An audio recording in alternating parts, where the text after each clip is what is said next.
pelvic tilts. On this, we'll lay on our back, hit a bench, bend the legs about 90 degrees or so. From here, all right, the movement is going to be through the pelvis. Obviously, when the pelvis moves, the spine will move as well, all right, but we're emphasizing the movement through the pelvis. So I'll pull my shirt up just to explain and show how to do this.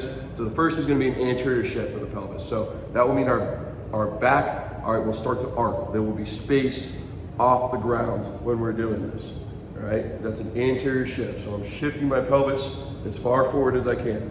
Then we will go into a posterior shift, all right? So that means that we will be flattening our back into the ground. So if you put your hand here, all right, and you start to shift, you feel your spine flatten into the ground.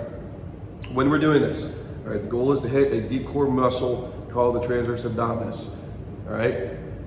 In order to do that, we need to think about hollowing out and deflating our core. We're not gonna squeeze it tight and see a six pack. All right, we're gonna think about there's a vacuum, all right? It's sucking all the air out of my stomach, and then I'm thinking about pulling that belly button all the way down to the floor and flattening that spine out. So anterior shift, all right, arc in the back, boom, flatten into the ground.